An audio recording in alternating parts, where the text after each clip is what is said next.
Alhamdulillah. Alhamdulillahirabbil alamin. Kembali lagi di Islam Itu Indah, Jamaah Islam Itu Indah yang dirahmati Allah. Yang bergabung kita ingatkan lagi nih, tema kita pagi hari ini adalah jauhkan gangguan ini jika sholatmu ingin khusyuk. Nah, sekarang kita lihat lagi ada sebuah tayangan lagi ya tentang parodi jamaah sholat yang saling terganggu karena bau badan di salah satu jamaahnya. Ini dia tayangannya.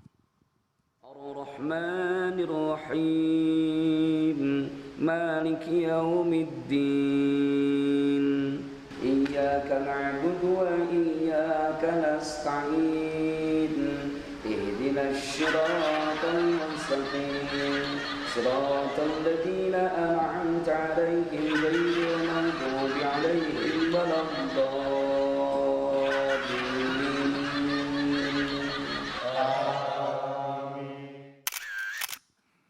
Ya, ini adalah salah satu mungkin ya permasalahan yang kita dapat pada saat kita sholat berjamaah di masjid. Nah, ini ada aja nih, ya mungkin nggak selalu, tapi tiba-tiba nih ada muncul ini nih, bagaimana, apa yang harus kita lakukan. Nah, solusinya kita minta dari guru kita Ustadz Syam.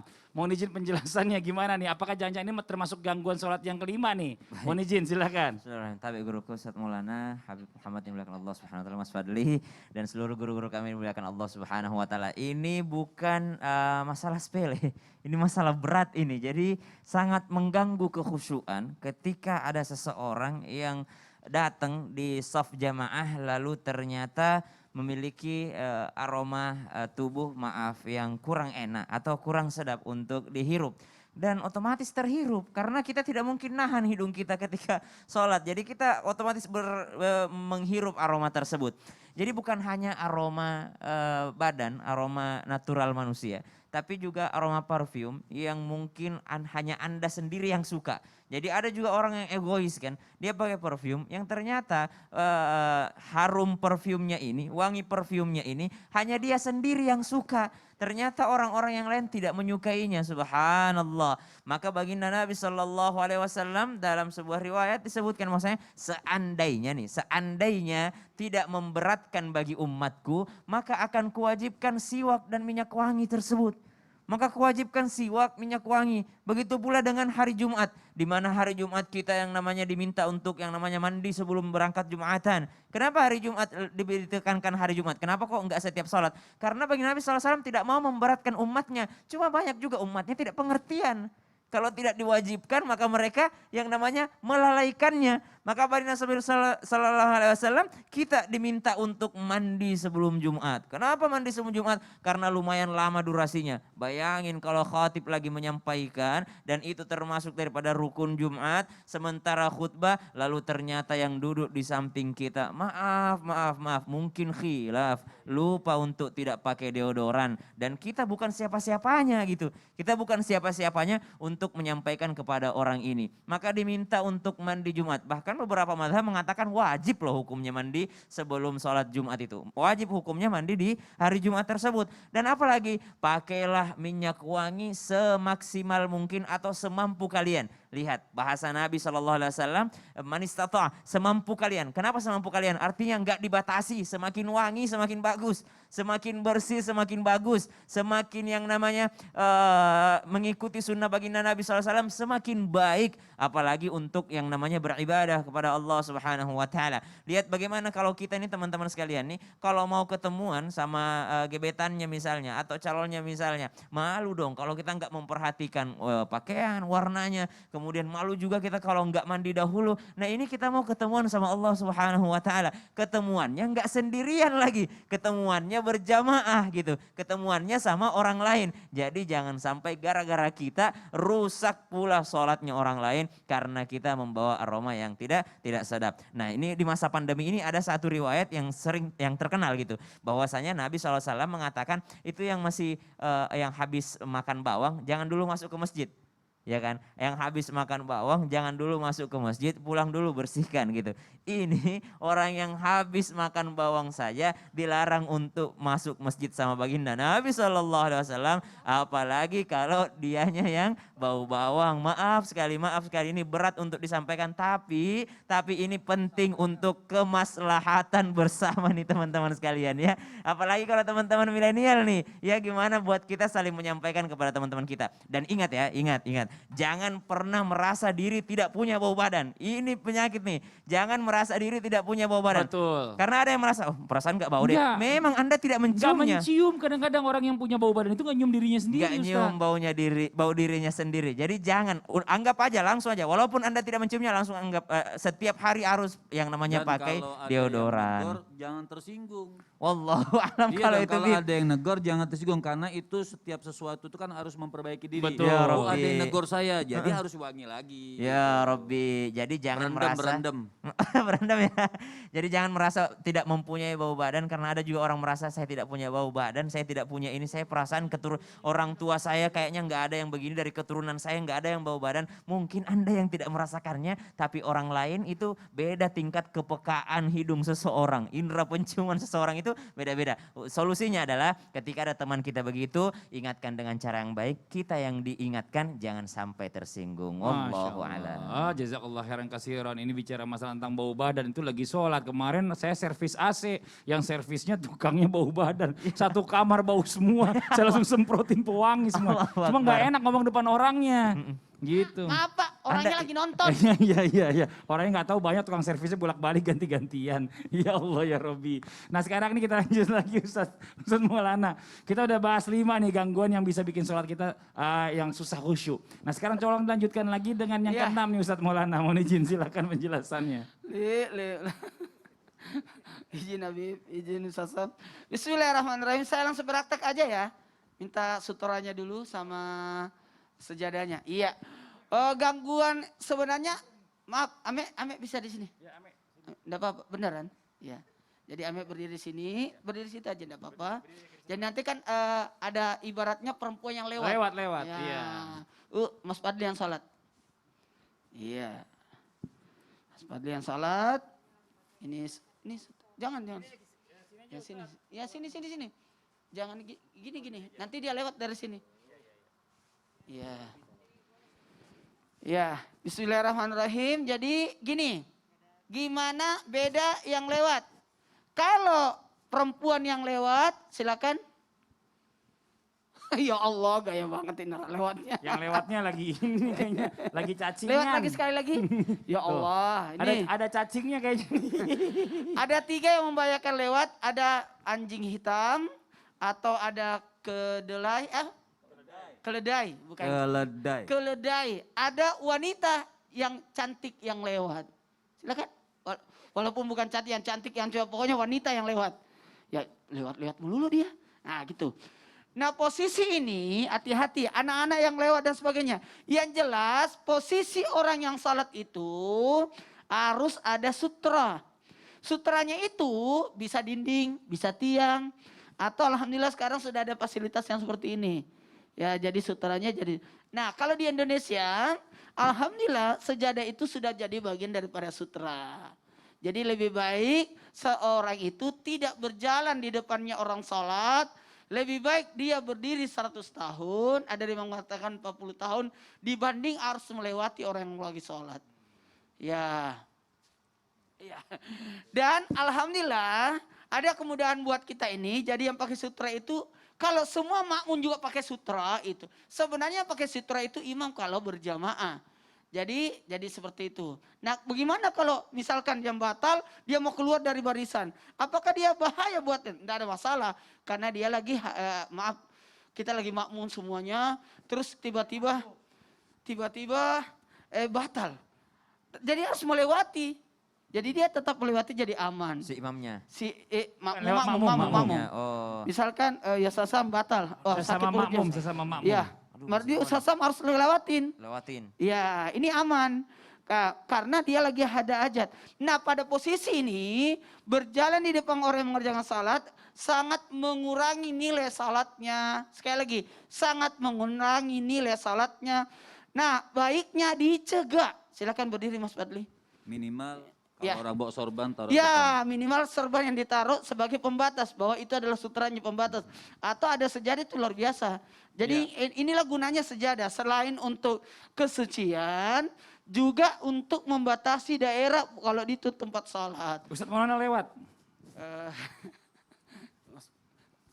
bahaya jahil dia orangnya. Enggak, Yang mau lewat Lewat, siapa? Ustadz Maulana mau lewat katanya. Enggak.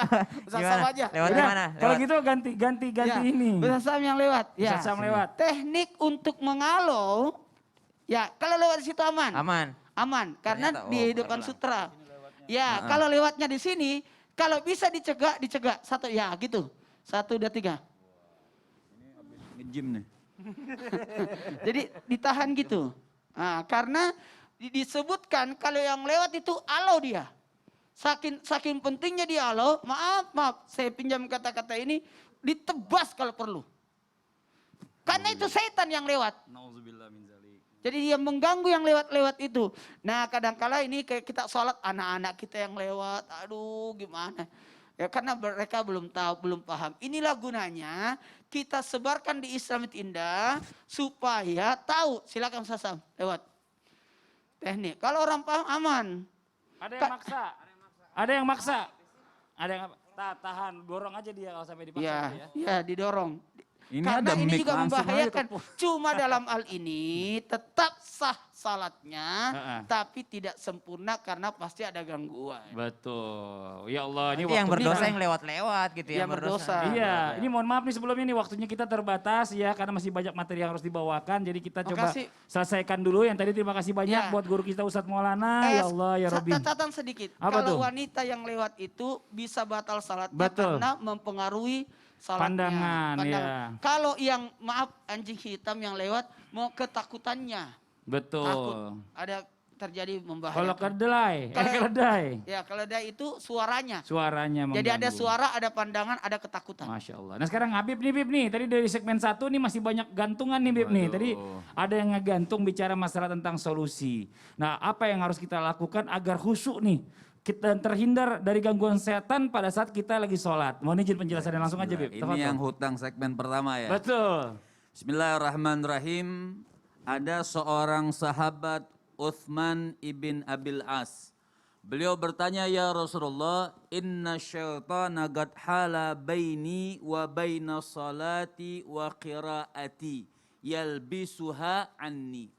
Ada hadis Nabi SAW, Rasul mengatakan riwayat ini beliau bertanya sama Nabi, wahai Rasul, inna syaitana, sesungguhnya syaitan sudah hala baini wa baina salati wa qiraati, ada di antara aku, antara salatku dan qiraatku, bacaanku. Sampai yalbisuha anni, sampai mengganggu, mengacaukan aku punya salat. Jadi enggak khusyuk lagi salat ini. Allahu Akbar, ada saja. Tadi enggak ingat kunci jadi ingat kunci. Nah, jadi apa? Ketika dia bertanya sama Nabi SAW, faqala Rasulullah sallallahu alaihi wasallam, dzaka syaitan yuqalu lahu khanzab. Maka kata Nabi SAW, itu gangguan syaitan yang biasa disebut khanzab. Nama syaitannya khanzab. Maka apa? Fa'idha ahsasta, apabila engkau merasakan gangguan tersebut, fata'awwadh, maka berlindunglah kepada Allah Subhanahu wa taala. Artinya dengan berlindung kepada Allah Subhanahu wa taala ini banyak misalnya sebelum sholat nih pemirsa, kita baca misal contohnya orang sholat itu kenapa sunnah adzan pertama. Kenapa sunnah adzan? Mau sholat berjamaah adzan di masjid. Lagi sholat sendiri sunnah enggak adzan? Sunnah, coba Ustadz Syam, Allahu Akbar. Allahu Akbar, Allahu Akbar. Nah, artinya sholat sendiri misalnya, kalau sholat sendiri enggak juga harus pakai mic Betul. misalkan, tapi bisa adzan. Kenapa? Inna syaitan idza sami'an nida dhahaba makana rauha hatta yakuna makana rauha. Syaitan itu kalau dengar adzan, maka sunnah adzan itu termasuk untuk mengusir syaitan di antara kita pengen sholat. Sunnahnya adzan, habis adzan itu amat. Kenapa? Syaitan itu ketika mendengar adzan dia kabur langsung. Itu sudah menghindarkan kita daripada godaan syaitan. Maka fata'awwadz, di situ Nabi SAW nyuruh ayo berlindunglah kepada Allah Subhanahu wa taala. Atau baca wa qur rabbi a'udzubika min hamazati syayatin wa a'udzubika rabbi ayyahdurun. Baca itu juga sebelum kita takbir nih.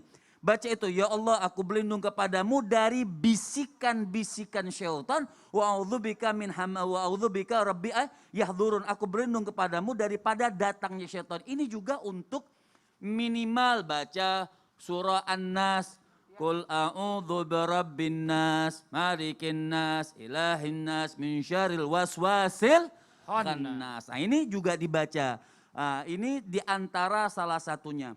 Maka sahabat Utsman ibn Abil As ini, beliau mengatakan, maka fata'awwadz, beliau laksanakan. Perintah Nabi tadi beliau laksanakan, kata Nabi apabila merasakan sesuatu yang tidak khusyuk, kemudian mengganggu daripada kita sholat, fata'awwadz. Makanya dalam surah Al-Fatihah, kita sunnah juga lagi baca Al-Fatihah, bukan bismillah yang wajib. Sunnah juga baca a'udzubillahi minasyaitonirrajim. Bismillahirrahmanirrahim. Alhamdulillahi rabbil alamin. Sunnah baca ta'awudz. Kenapa? Ngusir syaitan. Jadi syaitan, jadi ta'awudz di sini banyak. Banyak tata caranya. Maka kata sahabat Utsman ini, beliau mengatakan ketika setelah mendengar tersebut, fa fa'altu dzalika, maka aku kerjakan nasihat Nabi, fa'adhabahallahu anni, maka Allah Subhanahu wa taala hilangkan itu syaitan di diriku dan dihilangkan waswasku ketika ingin sholat, maka dia sholatnya lebih khusyuk. Kenapa?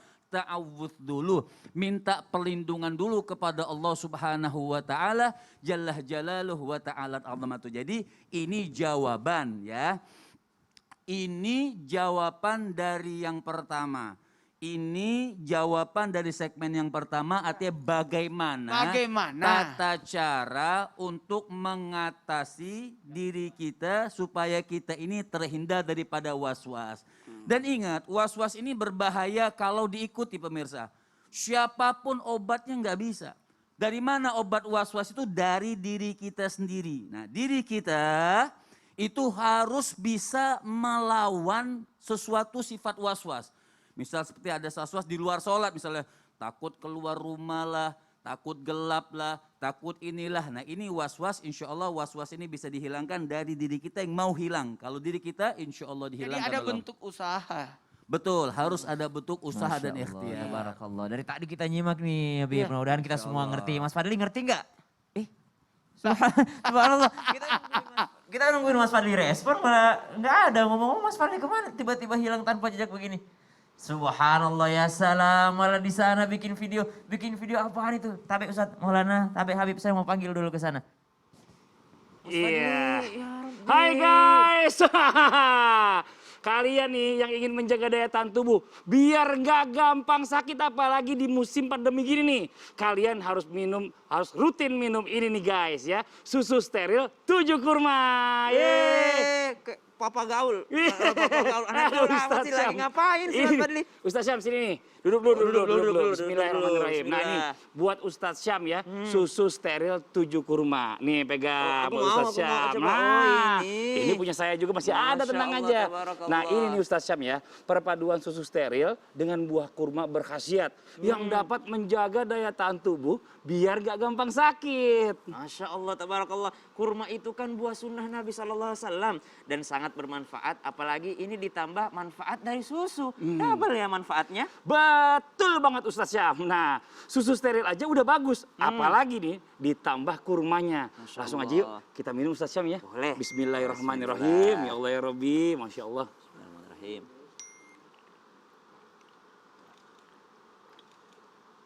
Aduh ya Allah ya Rabbi. Masya Allah, tabarakallah. Ternyata rasanya enak dan gak hambar ya Mas Fadli ini ya. Terus double manfaat banget ini. Tapi ini ngomong-ngomong nih, aman gak untuk dikonsumsi setiap hari sama kita nih? Oh tenang Ustaz Syam ya.